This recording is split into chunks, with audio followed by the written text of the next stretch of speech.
Taste the Daily. Chennai MGR நகர் பகுதியில் அரசு வேலை வாங்கித் தருவதாக கூறி 45 லட்சம் ரூபாய் பணம் பெற்று மோசடியில் ஈடுபட்டவர் சிக்கினார். பினகாஷ் எர்னஸ்ட் மற்றும் அவரது மனைவி வான்மதி ஆகியோர் மருத்துவத்துறை மற்றும் மின்சாரத்துறைகளில் உயர் பதவியில் உள்ளவர்களை தங்களுக்கு தெரியும் என்றும் அவர்கள் மூலம் அரசு வேலை வாங்கித் தருவதாக கூறியும் 15 பேரிடம் 45,41,000 ரூபாய் பணம் பெற்றுள்ளனர்.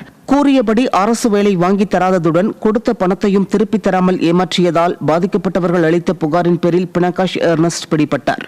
அவரது மனைவி வான்மதி தலைமறைவாகிய நிலையில் அவரை தேடி வருகின்றனர்.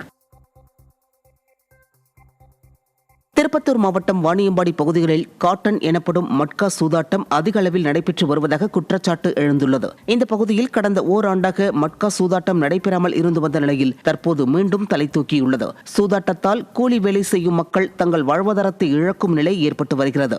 காவல்துறையினர் கும்பகர்ண தூக்கத்தில் இருப்பதே சூதாட்டம் மீண்டும் தலை தூக்க காரணம் என பொதுமக்கள் குற்றம் சாட்டுகின்றனர். கடலூர் மாவட்டம் புவனகிரி அருகே நல்ல விளைச்சல் இருந்தும் வெண்டைக்காய்க்கு உரிய விலை இல்லாததால் விவசாயிகள் வேதனை அடைந்துள்ளனர். அப்பகுதியில் வழக்கமாக நெல், கரும்பு விவசாயம் பிரதானமாக இருந்து வந்த நிலையில் உரிய விலையும் எதிர்பார்த்த லாபமும் இல்லாததால் விவசாயிகள் வெண்டை உள்ளிட்ட காய்கறி விவசாயத்தில் ஈடுபட்டு வருகின்றனர். நல்ல விளைச்சல் இருந்தும் வெண்டைக்காய் கிலோ 10 ரூபாய்க்கு மட்டுமே விலை போவதாக தெரிவித்துள்ள விவசாயிகள் மாற்று பயிர் செய்பவர்களை ஸ்டாலின் அரசின் வேளாண் துறை கண்டுகொள்வதில்லை என குற்றம் சாட்டுகின்றனர்.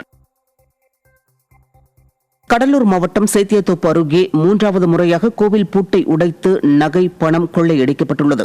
அம்மன் குப்பத்தில் உள்ள தொப்பச்சி அம்மன் கோவிலின் பூட்டை உடைத்து உள்ளே சென்ற கொள்ளையர்கள் அம்மன் கழுத்தில் இருந்த 2 சவரன் தாலி மற்றும் கோவில் பீரோவில் இருந்த 4,000 ரூபாய் பணத்தை கொள்ளையடித்து சென்றுள்ளனர். இதேபோன்று அருகிலுள்ள கிராமத்தில் கோவில் உண்டியலை கொள்ளையர்கள் எடுத்துச் சென்றுள்ள நிலையில் காவல்துறையினர் இரவு நேரத்தில் ரோந்து பணி மேற்கொள்ளாததே தொடர் கொள்ளைக்கு காரணம் என பொதுமக்கள் குற்றம் சாட்டுகின்றனர். எங்க சாமிக்கு இதோட 3வது தடையா இது திருடு போயிருக்கு. ஃபர்ஸ்ட் ஒரு 6 மாசம் முன்னாடி ஒரு தாலி குண்டியெல்லாம் இருந்து உடச்சு எடுத்து போயிட்டாங்க. இப்போ இது 3வது தடையா இதோட திரும்பவும் தாலி, இது ஒரு 1.5 லட்சம் மதிப்புள்ள தாலி, குண்டு வச்சிருந்த பணம் எல்லாம் திருட்டு போயிட்டாங்க. இது சீக்கிரம் கண்டுபிடிச்சு தரணும் எங்களுக்கு. இது இல்லாமல் பக்கத்து ஊர்லயும் சின்ன உண்டியில் திருடிட்டாங்க. இது யாருன்னு விரைவில் கண்டுபிடிச்சு எங்களுக்கு தீர்வு கொடுக்கணும். சென்னை பட்டினப்பாக்கம் லூப் சாலையில் கட்டிட கழிவுகள் மற்றும் குப்பைகள் தேங்கி கிடப்பதால் நோய் பரவும் சூழல் ஏற்பட்டுள்ளது. குடியிருப்புக்கு அருகிலேயே குப்பை கழிவுகள் கொட்டப்பட்டுள்ளதால் அப்பகுதியில் துர்நாற்றம் வீசி வருகிறது. குப்பை மற்றும் கட்டிட கழிவுகளை அப்புறப்படுத்த கோரி மாநகராட்சி அதிகாரிகளிடம் பலமுறை தெரிவித்தும் எந்தவித நடவடிக்கையும் எடுக்காமல் அலட்சியம் காட்டி வருவதாக அப்பகுதி மக்கள் குற்றம் சாட்டுகின்றனர்.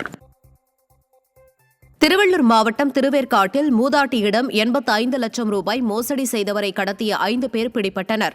ஆவடியில் தனியாக வசித்து வரும் ராவுத் பசாரி என்ற மூதாட்டிக்கு சிறு சிறு உதவிகளை செய்து வந்த வைரவேல் என்ற இளைஞர் புதிதாக வீடு விலைக்கு வருவதாக கூறி 85 லட்சம் ரூபாய் பெற்று ஏமாற்றியுள்ளார்.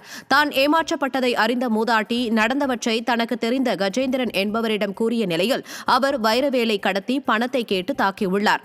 ஸ்டாலின் ஆட்சியில் காவல்துறை செயலிழந்துள்ளதால் மோசடி கடத்தல் சம்பவங்களும் அதிகரித்துவிட்டதாக மக்கள் குற்றம் சாட்டுகின்றனர். கோவை மாவட்டம் கிணத்துக்கடவில் தனியார் மருத்துவக் கல்லூரி அங்கீகாரமின்றி செயல்படுவதாக கல்லூரி மாணவர்கள் காவல் நிலையத்தில் புகார் தெரிவித்தனர்.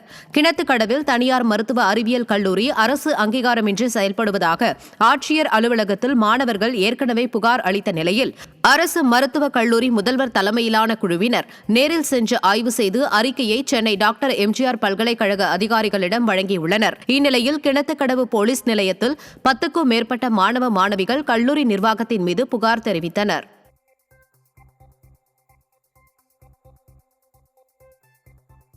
நாமக்கல் மாவட்டம் திருச்செங்கோடு அருகே பொது வழியில் பாறாங்கற்களை போட்டவர் மீது நடவடிக்கை எடுக்காத காவல்துறை மற்றும் வருவாய்த்துறையினரை கண்டித்து மக்கள் உண்ணாவிரத போராட்டத்தில் ஈடுபட்டனர். இலுப்பிள்ளி கிராமத்தில் குமார் என்பவர் உரிய அனுமதியின்றி அதிக சக்தி வாய்ந்த வெடி வைத்து கிணறு தோண்டியதோடு கற்களை பொது வழியில் போட்டு அடாவடி செய்துள்ளார்.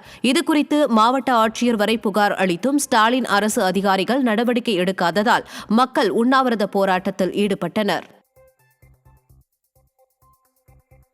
வெடிகள் வைத்தவர் மீது அனுமதி இல்லாமல் செயலாற்றியவர் மீது உரிய நடவடிக்கை எடுக்க வேண்டும் என்று கடந்த 3 மாதத்துக்கு முன்னாடி மாவட்ட ஆட்சியர்கிட்ட மனு கொடுத்தோம். அதே மாதிரி திருச்செங்கோடு வட்டாட்சியர்கிட்டையும் கோட்டாட்சியர்கிட்டையும் மனு கொடுத்தோம். ஆனால் எவ்வித நடவடிக்கை என்பது இல்லை. காவல்துறையில் வந்து தமிழ்நாடு முதல்வருக்கு அளித்திருக்கிற மனுவின் அடிப்படையில் கடந்த ஒரு 10 தினங்களுக்கு முன்பு அழைத்து பேச்சுவார்த்தை நடத்தி அந்த கற்களை அகற்றுவதாக சம்பந்தப்பட்ட நபர் குமார் என்பவர் எழுதி கொடுத்துட்டு போனார். ஆனால் இப்போ வரைக்கும் அந்த கற்களை அகற்றாமல் இருப்பதனால வெடிகள் வைப்பதற்கும் அதே போல் கிணறு தோண்டியதற்கும் அனுமதி பெறாததற்கும் உடனடியாக நடவடிக்கை எடுத்து வழக்கு பதிவு செய்ய வேண்டும். ராமநாதபுரம் மாவட்டம் சாயல்குடி அருகே சாலை விபத்தில் மாட்டு வண்டி பந்தய வீரர் உட்பட 2 உயிரிழந்தனர். கரிசல்குளம் கிராமத்தைச் சேர்ந்த மாட்டு வண்டி பந்தய வீரரான வேல்மயில், மாடு வியாபாரி முனியாண்டி ஆகியோர் சாயல்குடியிலிருந்து மாடுகள் வாங்க வேட கரிசல்குளம் விளக்கு சாலையில் சென்றபோது கமுதியிலிருந்து அதிவேகமாக வந்த மினி வேன் மோதியதில் இருவரும் சம்பவ இடத்திலேயே உயிரிழந்தனர். விடியா ஸ்டாலின் அரசு போக்குவரத்து காவல்துறை வாகனங்களுக்கு வேக கட்டுப்பாடு விதிக்காததால் இதுபோன்ற விபத்துகள் நடைபெறுவதாக பொதுமக்கள் குற்றம் சாட்டியுள்ளனர்.